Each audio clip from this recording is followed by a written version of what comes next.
师傅来点干货呗。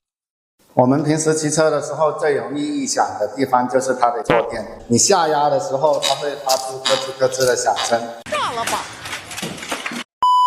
但不一定是你的转点异响，所以说我们首先去排除是不是坐垫的声音。现在我们将坐垫拆卸，将坐管的每一个连接处都清洗干净，然后再进行测试。